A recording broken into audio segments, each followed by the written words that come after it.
Santa Teresa de Jesús, su vida de oración.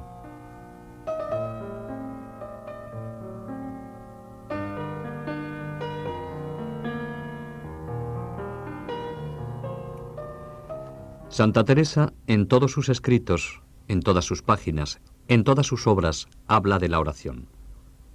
Y es que la oración es el tema central de su mensaje.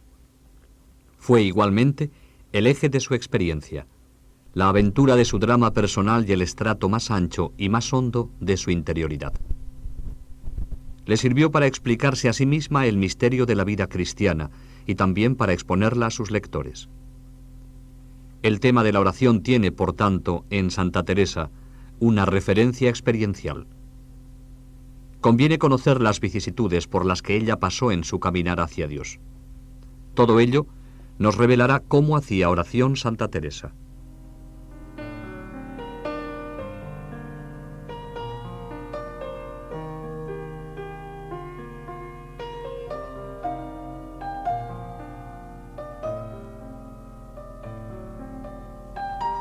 La primera experiencia de oración de Santa Teresa hay que colocarla hacia la edad de 7 años, cuando leyendo la vida de los santos reflexiona sobre la eternidad del infierno y de la gloria y la transitoriedad de la vida. Mis hermanos en ninguna manera me desayudaban a servir a Dios. Tenía uno casi de mi edad. Juntábamos entrambos a leer vidas de santos. Como veía los martirios que por Dios los santos pasaban, parecíame compraban muy barato el ir a gozar de Dios, y deseaba yo mucho morir así. Espantábanos mucho el decir que pena y gloria eran para siempre, en lo que leíamos. Estábamos muchos ratos tratando de esto, y gustábamos de decir muchas veces, para siempre, siempre, siempre. En pronunciar esto mucho rato era el Señor servido me quedase en esta mi niñez imprimido el camino de la verdad. Impulsada por el deseo de ver a Dios y gozar de su compañía, decide ser mártir junto con su hermano Rodrigo, y al fracasar en su intento, se recrea con otras niñas en hacer ermitas y monasterios en miniatura. Procuraba, dice Santa Teresa, soledad para rezar mis devociones, que eran hartas, en especial el rosario. En estos impulsos infantiles aparece ya la rica vena religiosa de Teresa.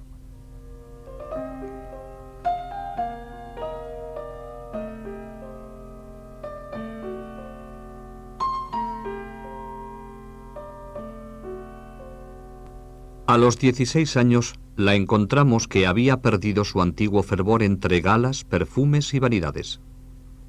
Internada en Santa María de Gracia por su padre, logró reavivar sus antiguos deseos de eternidad. Estuve 1 año y medio en este monasterio harto mejorada, nos dice Santa Teresa. Comencé a rezar muchas oraciones vocales y a procurar que todas me encomendasen a Dios, que me diese el estado en que le había de servir. Tuvo que salir del monasterio por enfermedad. Va a reponerse a casa de su hermana María, pero en el camino estaba Ortigosa, donde se detuvo, en casa de su tío, el cual con sus buenos ejemplos, lecturas piadosas y su hablar de Dios, le ayudó mucho. Aunque fueron pocos los días que estuve, con la fuerza que hacían en mi corazón las palabras de Dios, así leídas como oídas, y la buena compañía, vine a ir entendiendo la verdad de cuando niña, de que todo era nada, y la vanidad del mundo, y cómo acababa en breve, y a temer, si me hubiera muerto, cómo me iba al infierno. Y aunque no acababa mi voluntad de inclinarse a ser monja, vi era el mejor y más seguro estado. Y así, poco a poco, me determiné a forzarme para tomarle.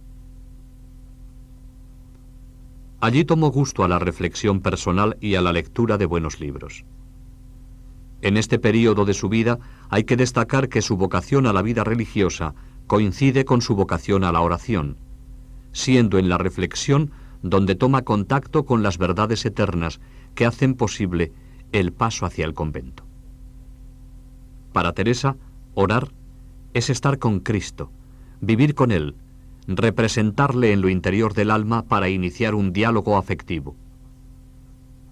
A partir de estos primeros años, el Cristo de su oración irá adquiriendo formas mucho más concretas y reales, desde una reconstrucción imaginaria, teniendo delante su retrato, pasando por el sentimiento de su presencia hasta experimentar casi el contacto físico y continuado con su persona. La oración de Teresa va subiendo de grado con su acercamiento cada vez más sensible a la persona de Jesús. Los grados místicos no harán más que potenciar la presencia rudimentaria que Teresa iba reconstruyendo fatigosamente en la soledad de su oratorio.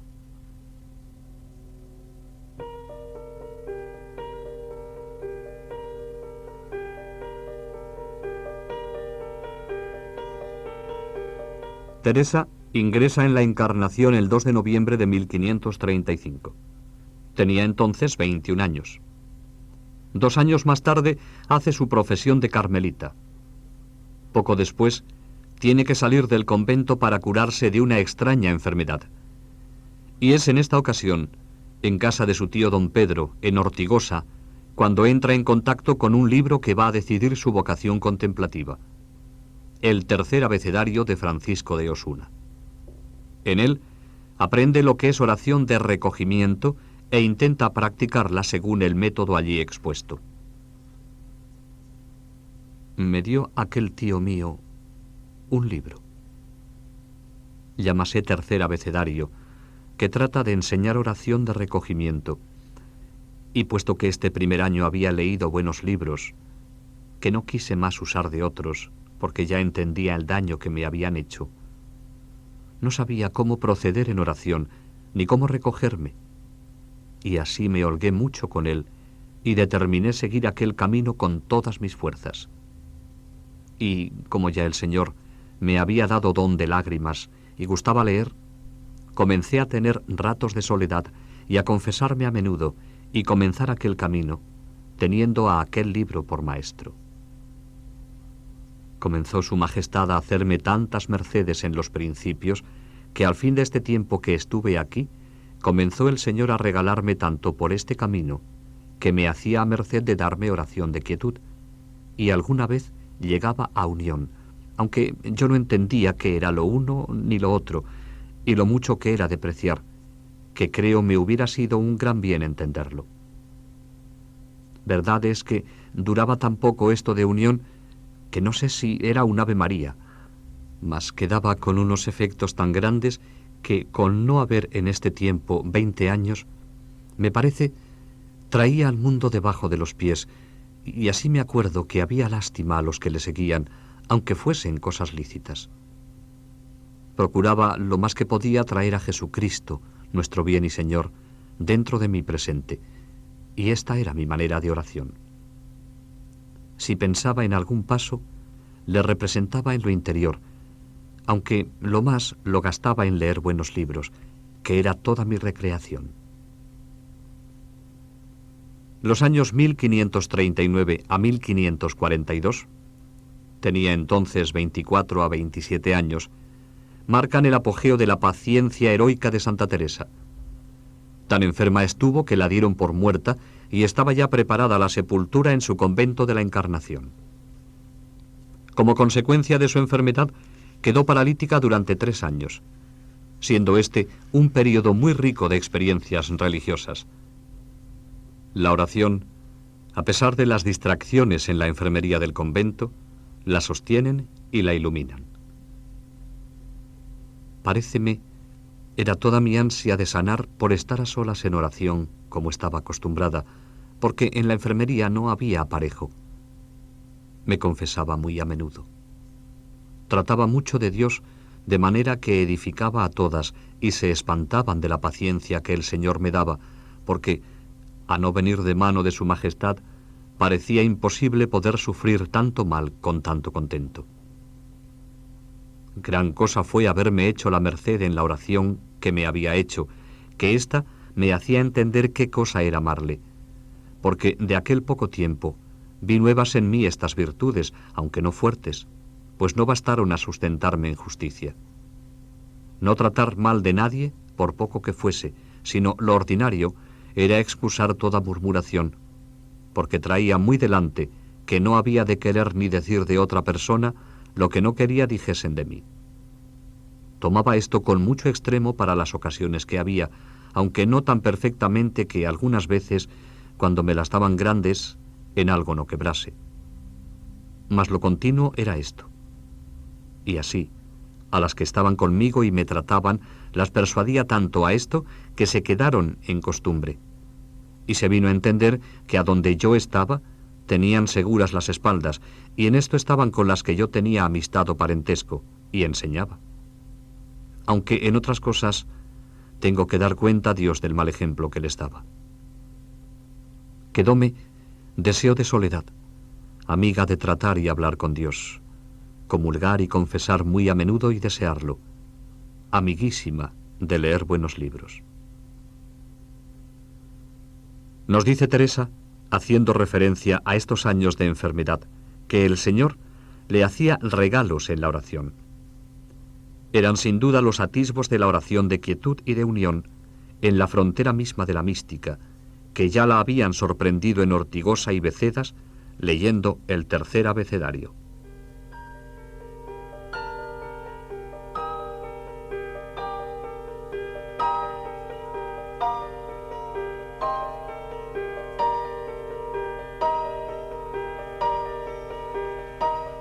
«18 años de sequedad». Estos 18 años, casi 20, que pasó Santa Teresa en sequedad, en una oración ascética, quizá ayude a tener una visión más humana, más realista y más cercana de su persona. En el período que va desde su entrada en la Encarnación en 1535 hasta el año de su conversión, aparecen todos los elementos propios de su oración. En el centro está Cristo, la persona amada con el que se dialoga en silencio. En el período anterior vimos los primeros encuentros, en este se van potenciando. Son pasos decididos hacia la plena intimidad con el Señor. Teresa recurre a algunas estratagemas como intentar reconstruir con la ayuda de pinturas la imagen de Jesús, pensando estar junto a él para hablarle. Nos dice: tenía este modo de oración, que como no podía discurrir con el entendimiento, procuraba representar a Cristo dentro de mí. Tenía tan poca habilidad para con el entendimiento representar cosas que, si no era lo que veía, no me aprovechaba nada mi imaginación. Yo solo podía pensar en Cristo como hombre, mas es así que jamás le pude representar en mí. Por esta causa era tan amiga de imágenes. En Teresa se impone ante todo su ternura femenina, que no es mero sentimiento. Es preocupación por los demás lo que le hace imaginarse junto a Cristo doliente en su pasión, en su soledad. Aludiendo a esto dice: hallábame mejor, a mi parecer, donde le veía más solo. En especial, me hallaba muy bien en la oración del huerto. Tengo para mí que aquí ganó mucho mi alma. Es una de esas simplicidades de Santa Teresa que le abrieron la puerta de la contemplación y van perfilando su método de oración. Utiliza también otros recursos para estar con Cristo. Espigó en las escenas evangélicas algunas actitudes que más de cerca le llevaban a él. Así, era muy devota de la escena evangélica en la que la samaritana pide al Señor el agua viva. También es muy devota de la gloriosa Magdalena, de la Virgen junto a la cruz acompañada de la Magdalena. Todo era estratégico en su forma de orar. Su única pretensión era revivir dentro del alma la pasión del Señor. La comunión era para ella el momento cumbre de la reviviscencia de la imagen de Jesús, de acompañarle, de hablarle, en una palabra, de hacer oración a su manera. Además del tema central de la persona de Jesús, por la mente de Teresa van pasando durante las largas horas de meditación las verdades eternas, sus pecados, lo mucho que a Dios debe, el infierno y la gloria. No podía reflexionar en las verdades eternas si no era con la ayuda instrumental del libro. En él leía un poco y comenzaba la reflexión, y las verdades meditadas iban abriendo el camino en los propósitos de la voluntad. Ella misma escribe: no me dio Dios talento de discurrir con el entendimiento, ni de aprovecharme con la imaginación. Si no era acabando de comulgar, jamás osaba comenzar a tener oración sin libro. La sequedad no era lo ordinario, mas era siempre cuando me faltaba libro, y muchas veces, en abriendo el libro, no era menester más. Otras leía poco, otras mucho, conforme a la merced que el Señor me hacía. Esta fue la lucha sostenida por Teresa, como cualquier orante la sostiene hoy, durante 18 años. Sequedad, aburrimiento, hastío, ganas de abandonarla. Todos estos sentimientos pasaron a veces por la mente de Santa Teresa desde que comenzó la oración personal hasta que Dios le fue dando luz por otros caminos.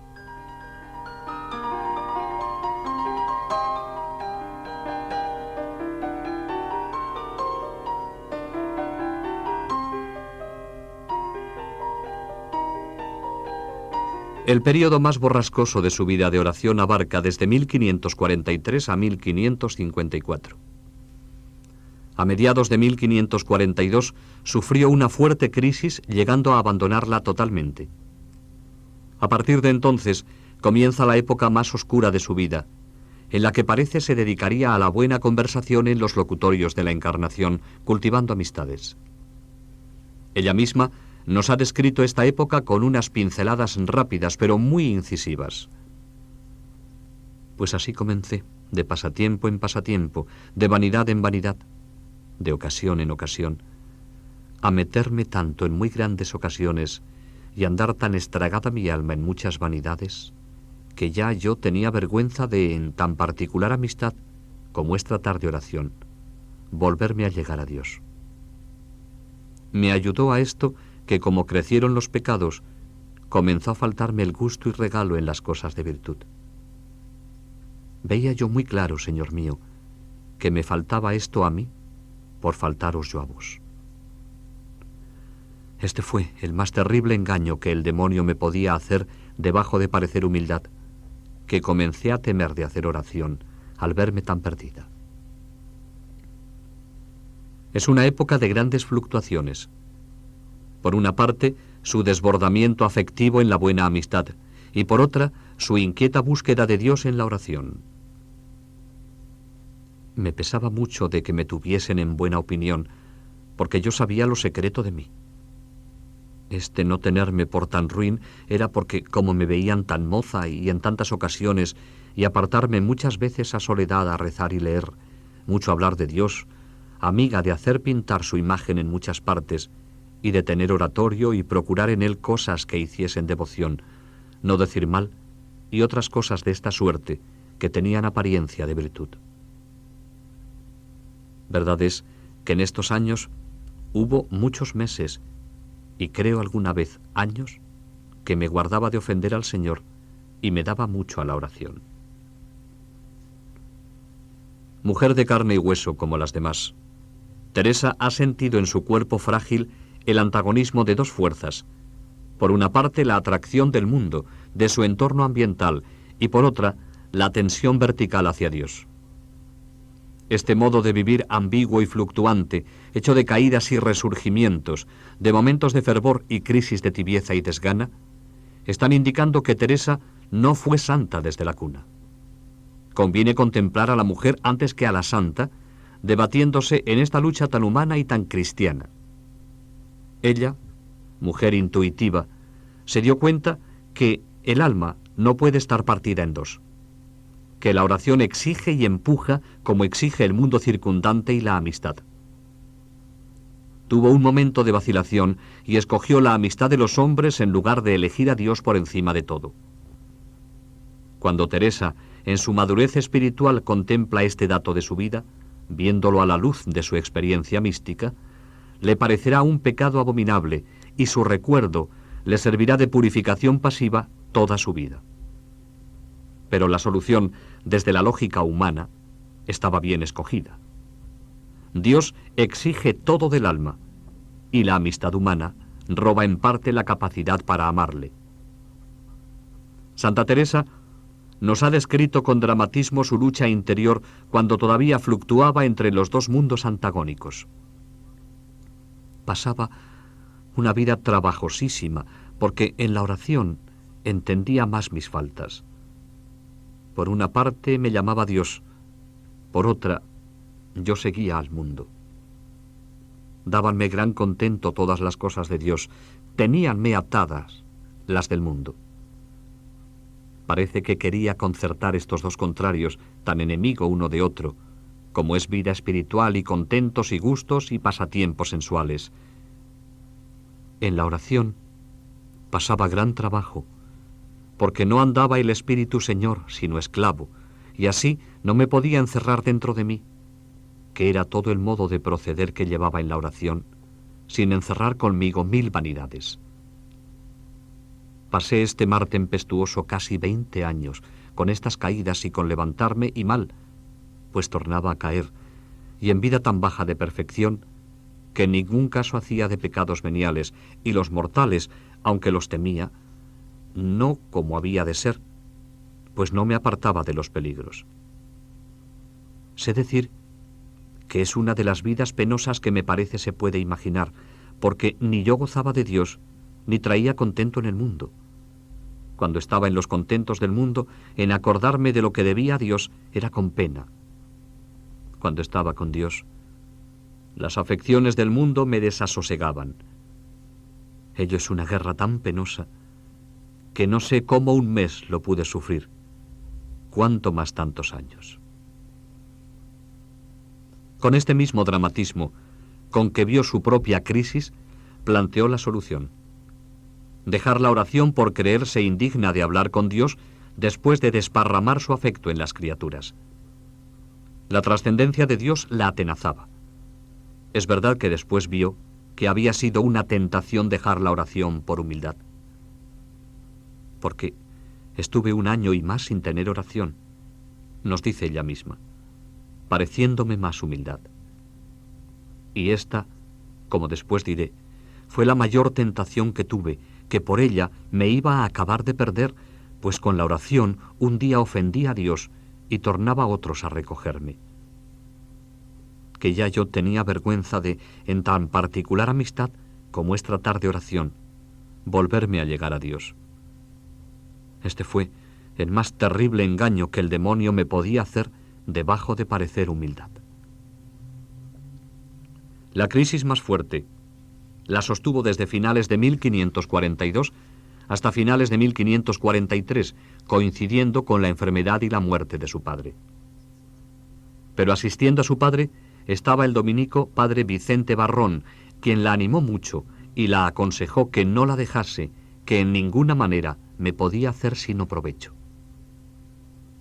Teresa comienza de nuevo fatigosamente el camino de la oración y de la amistad humana, cuyos lazos no rompería hasta la segunda conversión en 1554. Comencé a tornar a ella, a la oración, aunque no a quitarme de las ocasiones, y nunca más la dejé. La lucha continuará, pero estaba en buen camino. En 28 años que ha que comencé oración, más de los 18 pasé en esta batalla y contienda de tratar con Dios y con el mundo. De vez en cuando, durante estos largos años de fluctuación, de altibajos, irrumpe fugaz la gracia mística en el alma de Teresa, pero su paso no es conocido claramente, o al menos no surte el efecto apetecido. Su alma no está todavía preparada para percibir la llamada suave y tranquila de Dios en la penumbra de una visión intelectual. Estando un día en el locutorio de la Encarnación, tuvo el primer aviso. Quiso el Señor darme a entender que no me convenían aquellas amistades, y avisarme y darme luz en tan gran ceguedad. Representóseme Cristo delante con mucho rigor, dándome a entender lo que de aquello no le agradaba. Le vi con los ojos del alma, más claramente que le pudiera ver con los del cuerpo, y quedóme esto tan imprimido que ha de esto más de 26 años, y me parece lo tengo presente, y no quería ver más a con quien estaba. Este hecho, catalogado por ella después como visión intelectual, no cambió su vida en aquel momento, pero la gracia mística la iba cercando y buscando, y no tardaría en entregarse a ella.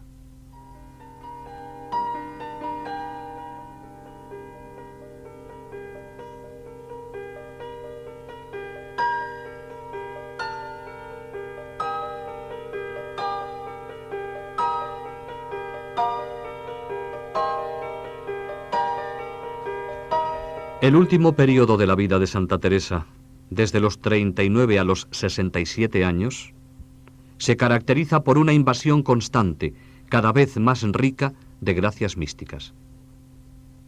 Imposible describir todo el contenido. En 1554 se suele colocar el año de su conversión definitiva a Cristo. Es importante valorar este paso decidido de Santa Teresa hacia Cristo desde la oración. La conversión se realiza en momentos de oración.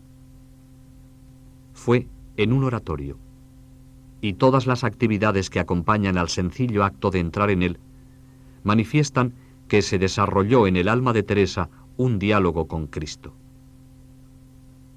Era muy devota de Cristo en soledad, y cuando se ponía en oración, procuraba acompañarle. Así nos lo cuenta ella misma.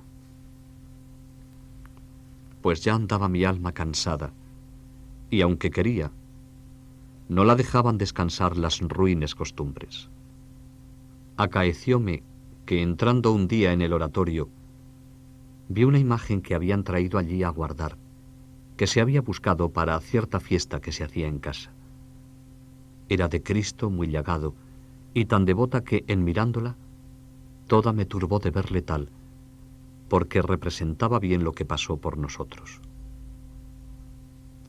Fue tanto lo que sentí de lo mal que había agradecido aquellas llagas, que el corazón me parece se me partía, y arrojóme cabe él con grandísimo derramamiento de lágrimas, suplicándole me fortaleciese ya de una vez para no ofenderle. Paréceme, le dije entonces que no me había de levantar de allí hasta que hiciese lo que le suplicaba.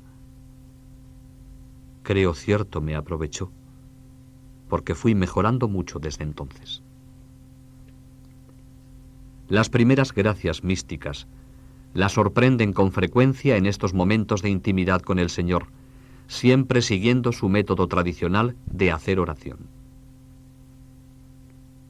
Acaecíame, en esta representación que hacía de ponerme cabe Cristo que he dicho, y aún algunas veces leyendo, venirme a deshora un sentimiento de la presencia de Dios, que en ninguna manera podía dudar que estaba dentro de mí, o yo toda engolfada en él.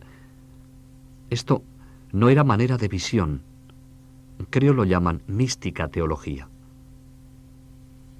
En las fronteras mismas de la mística, el pensamiento de Jesús amigo sigue rondando todas las puertas de su alma. Cuando por estas fechas de su conversión aparecen los primeros asomos de la oración de quietud y unión, acompañadas por una serie de gracias místicas, su corazón se altera. Pensó si no sería una estratagema del diablo para que abandonase el modo personal que tenía de hacer oración, es decir, que se olvidara de Jesús y no meditase en su sacratísima humanidad.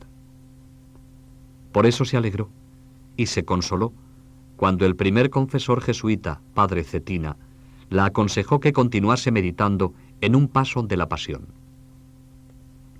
Díjome, tuviese cada día oración en un paso de la pasión, y que me aprovechase de él, y que no pensase sino en la humanidad, y que aquellos recogimientos y gustos resistiese cuanto pudiese, de manera que no los diese lugar hasta que él me dijese otra cosa. Y mucho más se alegró cuando lo vio confirmado por la opinión de San Francisco de Borja. Después de haberme oído, díjome que era Espíritu de Dios y que le parecía que no era bien ya resistirle más, que hasta entonces estaba bien hecho, sino que siempre comenzase la oración en un paso de la pasión, y que si después el Señor me llevase el espíritu, que no lo resistiese, sino que dejase llevarle a su majestad, no procurándolo yo. El recuerdo de Jesús paciente, que ejercía en su alma toda su fuerza seductora, y siguiendo el consejo del confesor jesuita, comenzó, nos dice ella, a tomar de nuevo amor a la sacratísima humanidad. Santa Teresa dio mucha importancia en su conversión a las confesiones de San Agustín. Al compás de su lectura, inició un diálogo silencioso con Dios, reconocible esta vez por las lágrimas de arrepentimiento que derramó.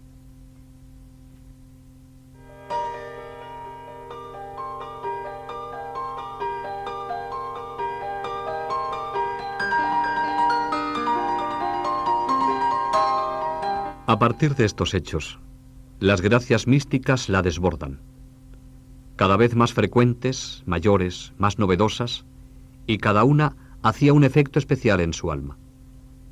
Dios continuaba siendo, en medio de las visiones y las revelaciones, un enigma. De todas ellas, va sacando la suficiente experiencia para escribir después la vida, el camino y las moradas. En 1572 es el año en que se coloca invariablemente el matrimonio espiritual que se realiza durante la comunión del día 18 de noviembre, acompañada de una locución. Representóseme Cristo por visión imaginaria, como otras veces, muy en lo interior, y dióme su mano derecha, y díjome: mira este clavo, que es señal que serás mi esposa desde hoy. Hasta ahora no lo habías merecido. De aquí en adelante, no solo como criador y como rey, y tu Dios mirarás mi honra, sino como verdadera esposa mía. Mi honra es ya tuya, y la tuya mía. Una de las joyas más exquisitas que le concedió el Señor fue la comprensión del misterio de la Santísima Trinidad. La visión imaginaria de la Santísima Humanidad de Cristo le sirve a Teresa de faro que le indica la entrada al puerto a que le dirigía el soplo de Dios. Nos dice: y metida en aquella morada, por visión intelectual, viendo de algún modo la verdad, se le manifiesta la Santísima Trinidad, todas tres personas. Ocurre esta visión precedida de un ardor en su espíritu, como si fuese una nube de grandísima claridad. Ve las personas distintas y con un conocimiento admirable que recibe el alma. Santa Teresa, los últimos años de su vida estuvo plenamente poseída de Dios. Adquirió la certidumbre de gozar de su gracia, se le quitaron todos los temores de ser engañada por el demonio. Las visiones imaginarias cesaron, teniendo un habitual sentimiento de la presencia y visión intelectual de la Trinidad y de la humanidad de Cristo. El diálogo con Dios mediante hablas interiores, este continuaba. Estaba plenamente desasida de las criaturas, y todo su deseo era que se hiciese en todo la voluntad de Dios. Estaba indiferente ante la vida y la muerte. El 4 de octubre de 1582 moría Santa Teresa víctima de una enfermedad de orden fisiológico, pero espiritualmente de un ímpetu de amor. Murió de amor, siendo hija de la Iglesia.